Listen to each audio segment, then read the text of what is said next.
Yeah, good morning. It's another fine day, and I hope you are having a wonderful Sunday morning. Um,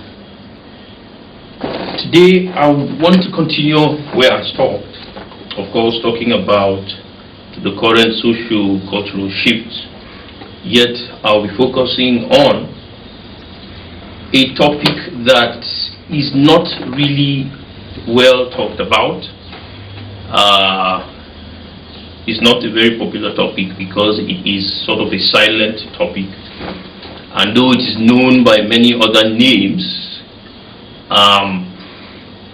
the practice and understanding of it is really limited, well, in the realms of religion.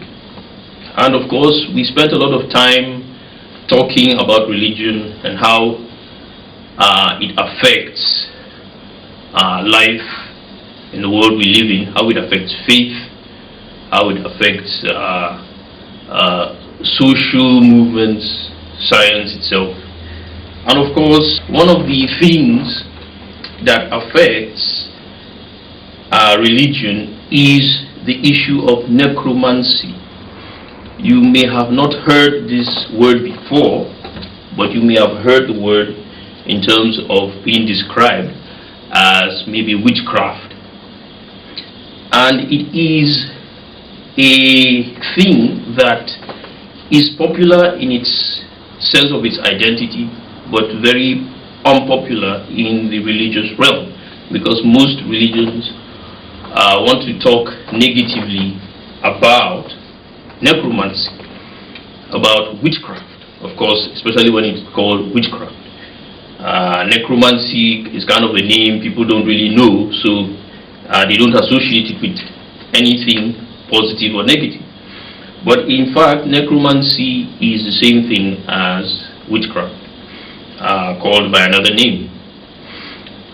Now, the topic I want to concentrate on today is how natural is humanity,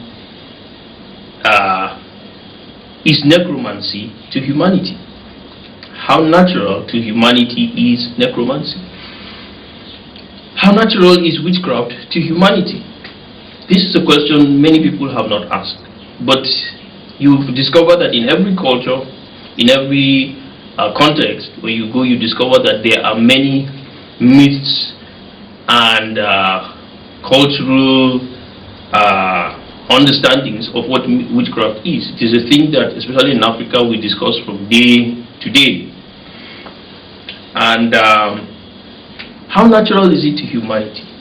And it's a question that many people don't really ask, but I want to ask it today, because a lot of religions reject it, others practice it, and so there's that that polarity between those who practice, those who do not. So how natural is it, and what is it actually? There are people, academics who in theology, who have delved themselves into this topic, and I have written a very extensive paper on it,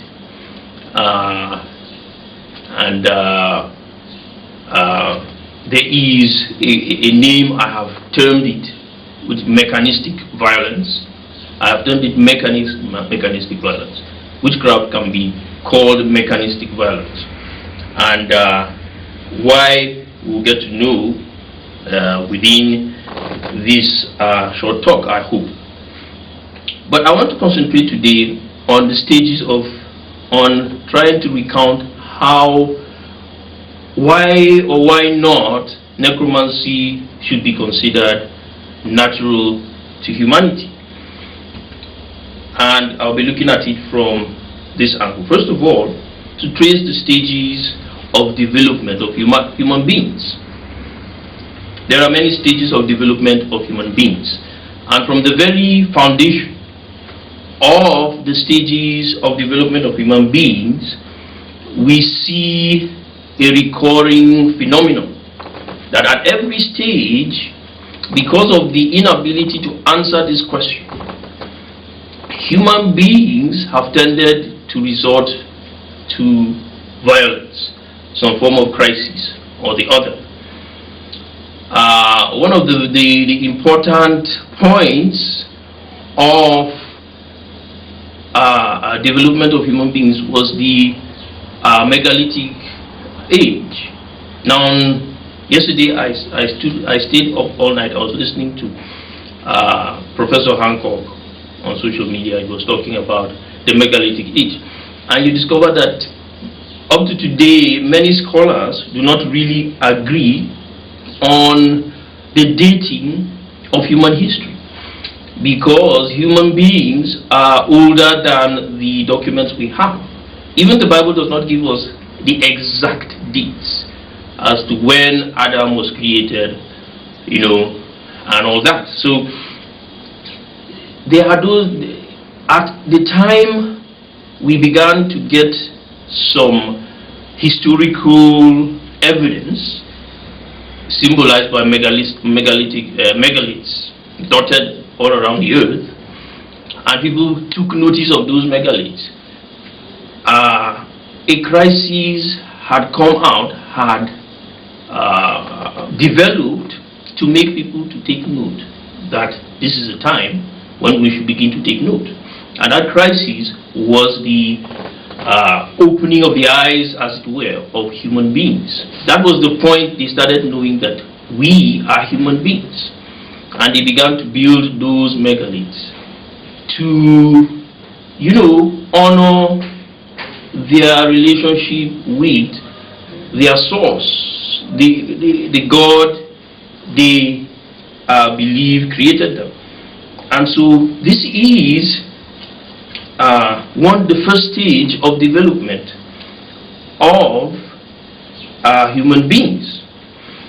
And when we look at that, we discover that there have been crises. At each stage of development, there is always crisis. And the reason is because human beings are struggling with what they should do and what they should not do. They really don't know what to do and what not to do. And so there's always a crisis between those who resort to necromancy and those who indulge in the normal work that God has provided for them. And so, yes, at that stage, the first thing that was discovered was religion. For all of them, the first thing that they discovered was religion. And of course, it was difficult to really dichotomatize or separate between the two, as we see in the story of Cain and Abel, the Cain and Abel situation. Okay, they were required by God to do something, and one did it one way, the other one did it the other way, and there was a clash, resulting in the death of the other one.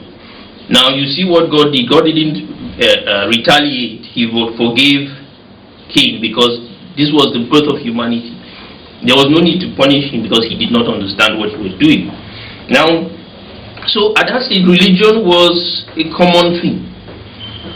But one person would react to religion a particular way, the other one in another way. And so that was the first stage of development. Now, when you go to the second stage of development, you find that the nations began to gather together to fight one another. Now, this was the second stage of development.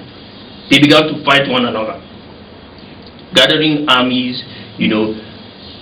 over resources, and those resources could be spiritual, they could be physical. Still, that debate was at the center of everything. Should we resort to necromancy? How were those resources to be harnessed? Was it through necromancy? Was it through hard work? The debate was continued. The next stage of development was the stage of the Renaissance. And the Renaissance was a very, very important point in the stage of development of human beings.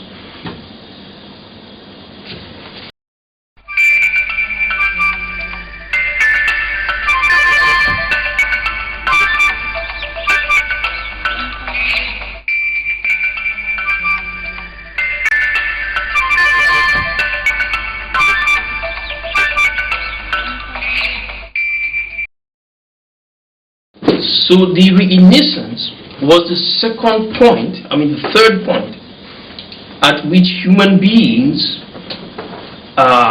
there was another outbreak of crisis. Crises because thousands of years had passed since human beings actually realized that they were important in the scheme of things, and they began to create structures to identify themselves as important beings in the universe. Then the point at which they discovered, look, it's not just putting structures to honor my ancestry or to honor my source. It's about bringing heads together to achieve a destiny that is greater than just myself. And so those wars between nations took place. At the point where the Renaissance took place, it was a point where humanity had actually exhausted,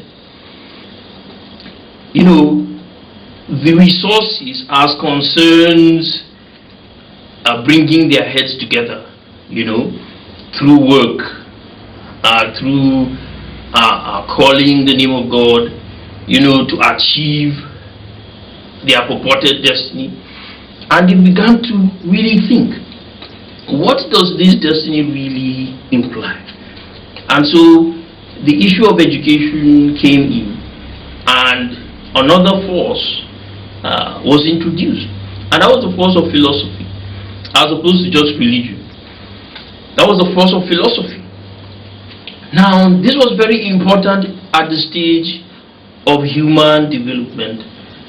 Another concept came into play to oppose the concept of just pure religion, because that struggle to really know what was really pure religion,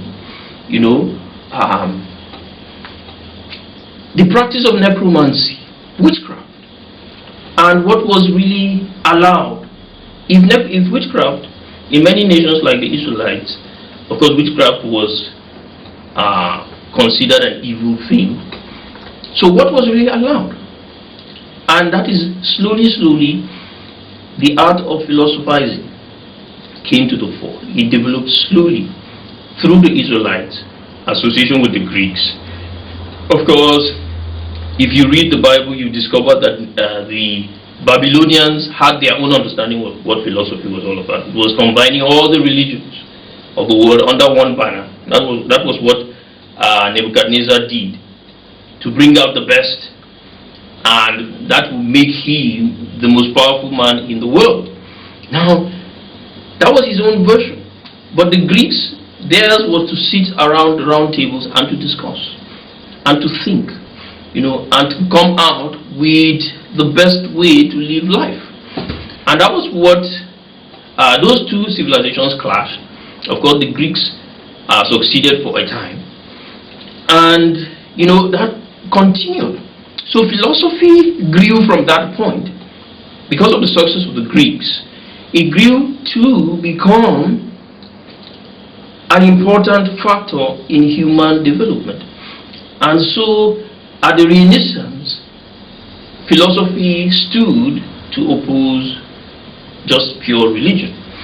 And that brought in a new factor in the understanding of the question if necromancy is actually natural to humanity, if it is a valid process in building human civilization, human essence, as it were.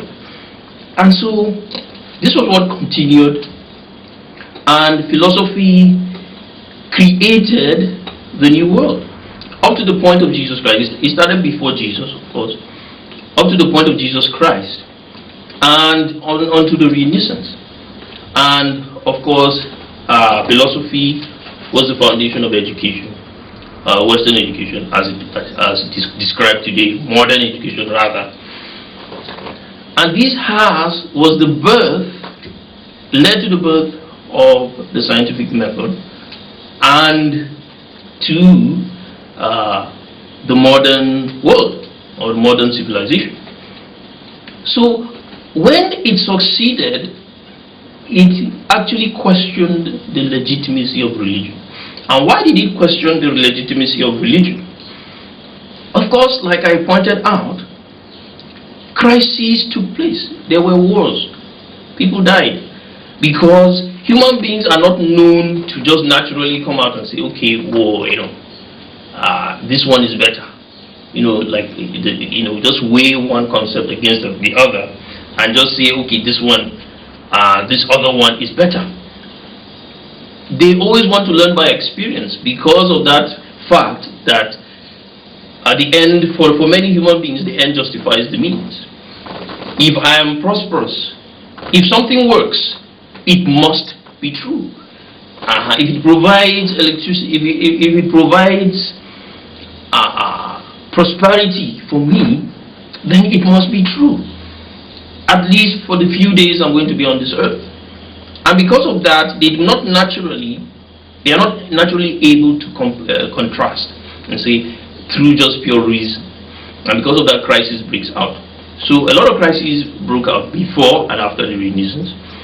And of course, that was how Europe as a global power was established, and the Western powers were established vis-a-vis the existence of even Christianity. Christianity was there, and so there was that struggle between religion and philosophy. And of course, philosophy won at the end of the day, because Christianity itself was built on a very strong foundation of philosophy. So philosophy won, and that's what created the modern world as we see it today. So we're still asking the question, how natural is necromancy to human development? Okay, so these points of struggle have come and gone. Up to the point of the Second World War, we were still struggling to establish one system over the other. And because of the struggle to establish, because necromancy is a concept that you can hardly pin down, religion lost because of that. Even though the Christian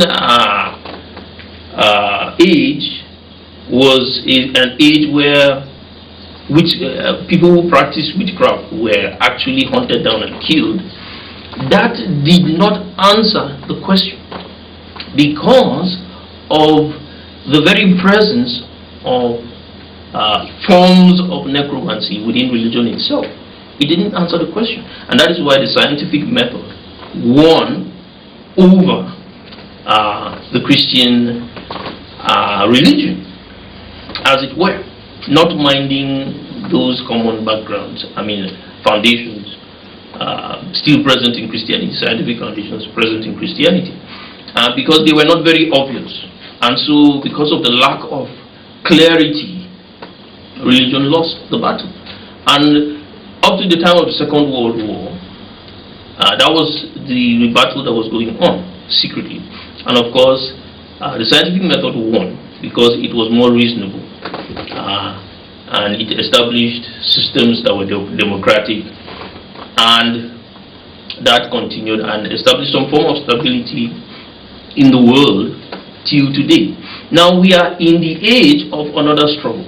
Another struggle is going on. We are in another stage.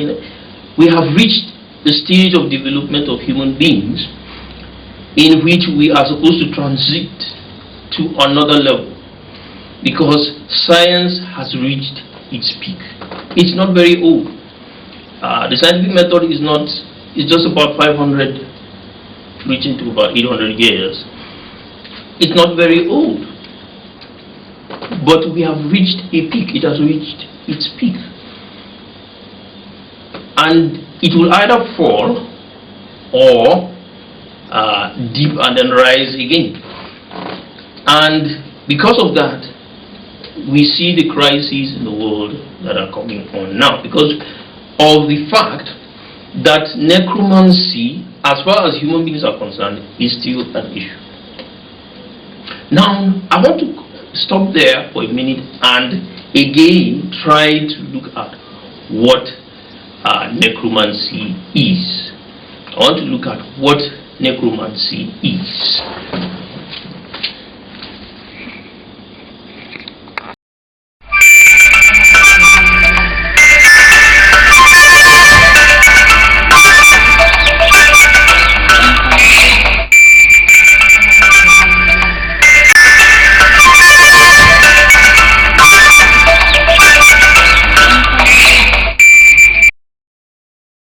Okay, so what is necromancy? We have to understand what necromancy is, we have to look at the history of necromancy. Now, these are human beings. They are created, as it were, as the tales go, in the image of God. The Bible says that. The epic of Gilgamesh also portrays the same picture. And these human beings hardly ask questions. They just do what they are told. But at a point in their life when they become independent, they begin to ask questions. And they want to know, where am I from? They want to know, who am I? Because they are not animals. Animals just eat, sleep, wake up, eat, sleep, and they work like machines. But human beings are intelligent. They have the image of the gods. They have the image of God in them. And so they ask questions. And because of that independence and the knowledge that they had that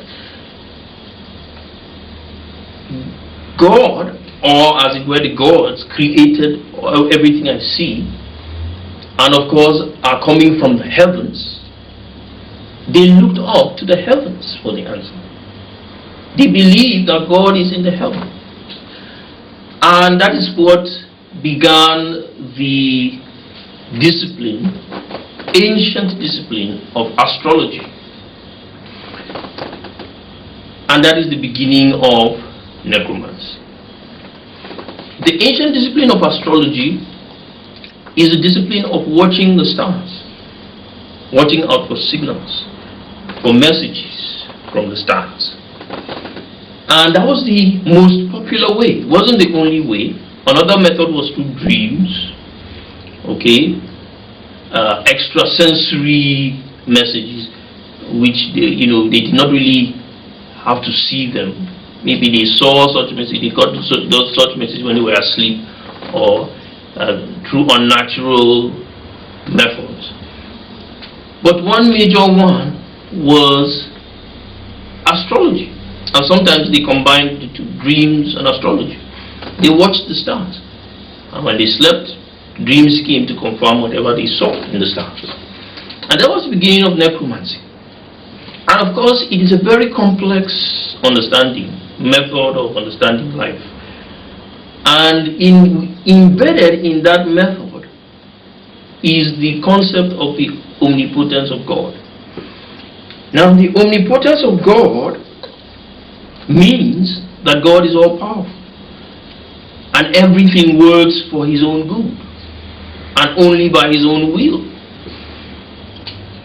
And from that came the concept of fatalism. That means whatever happens to me as a human being, as a lesser creation, was meant to be because the gods or God allowed it to be or wanted it to be, in whichever case. So this is where fatalism came from, and of course coming from the omnipotence of God, and of course is a major concept within the idea of astrology. And astrology, in the study of astrology, you discover that they believe that everything aligns to a particular, creates a particular greater puzzle. There's nothing that is not there, that is there for nothing. Okay? So if a star is positioned in the north, it is there for a reason. If it's positioned in the east, it is there for a reason. And so they mapped the stars to try to discover what God was saying to people. Of course, because God lived in the heavens, he will probably speak from the heavens to them. And so this continued and continued, and they began to relate that to everyday occurrences of life, the existence of time, the precedence of their activities. They began to build a whole system around the omnipotence of God, around the will of God, based on how they studied the stars. And this, from astrology, it created a system of a necromancy, which Dr. Justin Sledge will call astrological necromancy. Okay? Listen to Dr. Justin Sledge. He has a lot of material on astrological necromancy, and he explains it quite clearly. So, astrological necromancy is, a system of knowledge for them, and it has really developed into very different methods, and sometimes it's mixed with raw witchcraft, and sometimes mixed with so many other things. Now, from the Israeli foundation, this is outlawed for the Israelites. It is considered witchcraft, and it is said to be evil, and God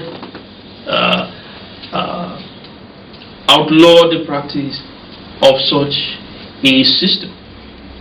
But it was also common for the God of the Israelites to bring Gentiles through, because he knew that that was the only way they listened to him. So to bring them to himself through that method, talking to them through astrology. Even at the time of the birth of Jesus Christ, he spoke to the three wise men through astrology, because that is what they understood. Saul, the king of Israel, Saul was also spoken to through a spirit medium. Okay, because he had left his God and of course had to visit such a spirit medium. So this is the history of necromancy, and of course it has grown into a bigger body of practice of religion. Okay, it has grown into a bigger body of practice of religion, and of course in Christianity it is considered wrong, it is considered evil, and Christians are discouraged from such practices. So this is what we need to understand. That is what necromancy is. Now you ask the question, what of people who are clairvoyant? Okay, people who can listen to God's voice even when they sleep. People like Joseph was able to interpret dreams. Daniel was able to interpret dreams.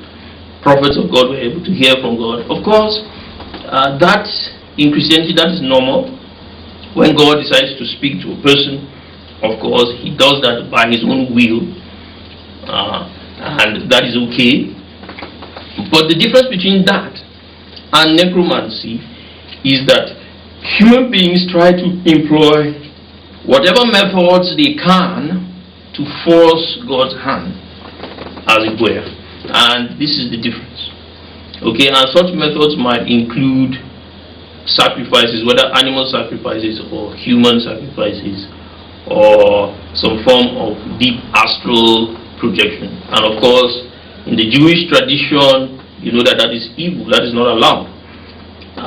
It is only God that speaks to his people by his own will. You cannot push God's hand.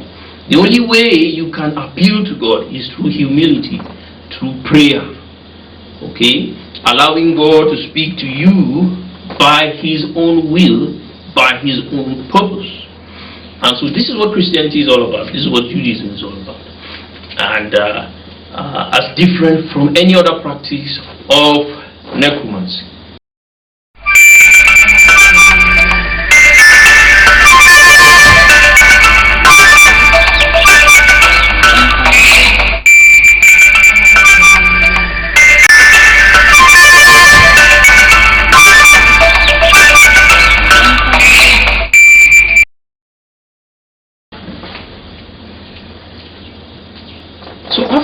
looking at what necromancy is from its foundations up to what it has become today, of course, it has become a very, very expanded form of knowledge and understanding. And it has marked history as that power that is always struggling to take over the world. And human beings have always come out at the other end. Blood has always been shed because of necromancy. Human beings have always discovered that that is not the way to establish human civilization, because necromancy is, as it were, speaking to spirit beings, getting knowledge from spirit beings.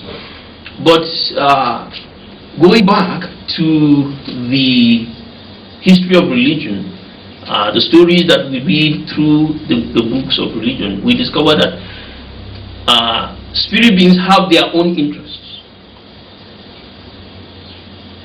And you have to differentiate between the God of creation and other spirit beings. And we discover that spirit beings have their own interests, depending on which book you are reading. Is it the Quran? Is it the Bible? Is it the Epic of Gilgamesh? Is it the Hindu text or the Buddhist text? There's always that difference. Okay, spirits are always also struggling between one another, for supremacy. So they have their own desires at heart. Study the Greek philosophers, discussions on the gods. They have their own desires at heart. Though they listen to prayers, but they have their own desires at heart. So they may not always work to the benefit of human beings. And because of that, human beings have tended to do away with necromancy and accept work, accept and to hold their own destiny in their own hands. And this is consistent with the Bible. And what the Bible says is that if you are not worshiping the one true God, then you are doomed to fail. You may be worshiping lesser beings and you will fail at the end of the day. They may offer you brief successes, but at the end of the day, it will lead to your destruction. And so that is consistent with human history. Human history has tended to move away from necromancy to embrace work, and thus at the end embrace science. Of course, science is not perfect, but that is the end product of the struggles, and some of it through violence, that human beings have gone through till date. And this is important to understand. In this age, necromancy has come up again to try to claim the hearts and minds of human beings. Why? Because of religion. And this is the secret that we have to understand. Because of religion. Because at the end of the religious experience, there is an expectation. And the expectation is that God will come and He will solve our problems. And of course, it is legitimate. It is very legitimate, because human problems are really, really beyond the human capacity to solve them in their entirety. And human expectations sometimes go beyond what humanity itself can handle. This has also marked history. One interesting story for the Greeks is the story of Odysseus. If you study the story of Odysseus, how he struggled with God or the gods, you see, that interaction between human expectations and the expectation of the gods. You study the story of Samson, the same thing. You study the story of Job, the same thing in the Bible. The story is the story of David. The same thing. Human beings struggle with God. And so human expectations normally go beyond what human beings themselves can handle. So there is, at the end of the day, religion has that advantage over science, over hard work. Religion takes the minds of human beings because of suffering. Human beings want answers to problems quickly, and sometimes those answers are provided, and so people flock around religion. And necromancy has survived because of this. And so at the end of the day, we are still faced in our generation, as advanced as this generation is scientifically, we are still faced with the issue of necromancy. And the negative mark in terms of, for scientists, is that the method they employ, as I talked about in the last video, in solving this problem is kind of counterintuitive, because they say pretend necromancy does not exist. And for me, the problem is that when you pretend that necromancy does not exist, you invite it in, because somebody can hide and practice it while telling you, of course, science works, so he wants to be part of something that works. Just like what Christianity has been going through over the ages. It works, so he wants to be part of what works.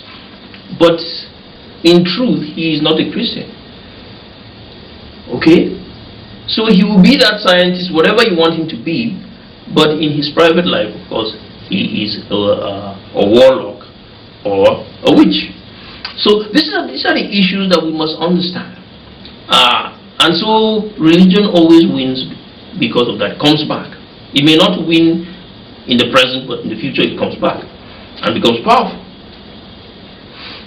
So at the end of the day, God is supposed to come and solve all our problems. And this is the issue at stake. Like I said, prophecy is for the edification of the church, and it is not for personal gains. Most of the time, we are unable to really understand where our prophecy begins and it ends.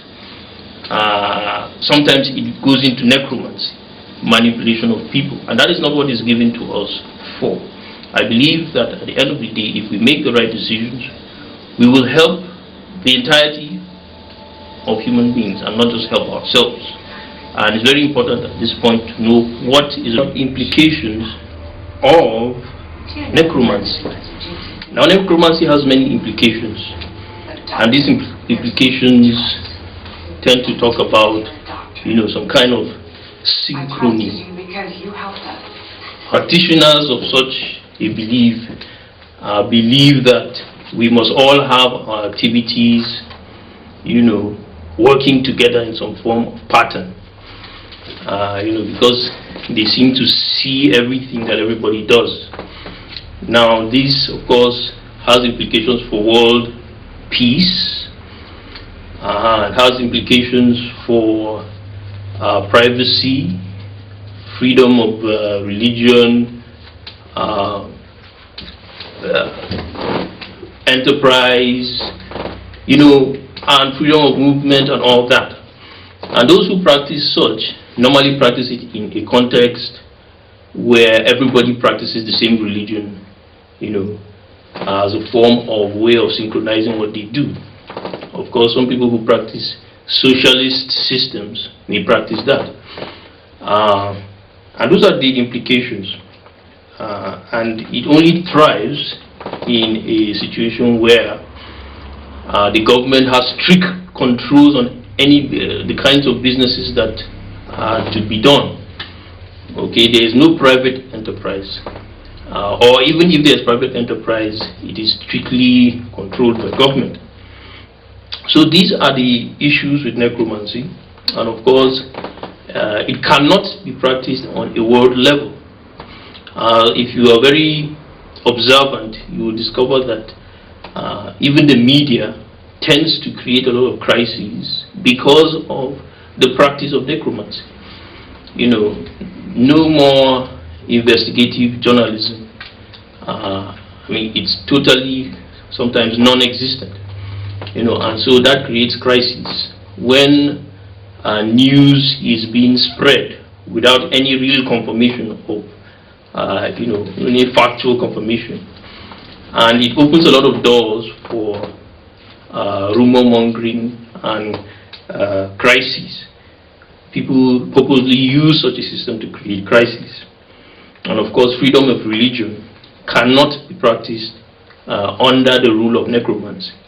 Necromancy only exists, the rule of necromancy only exists in a situation where everybody practices that very thing.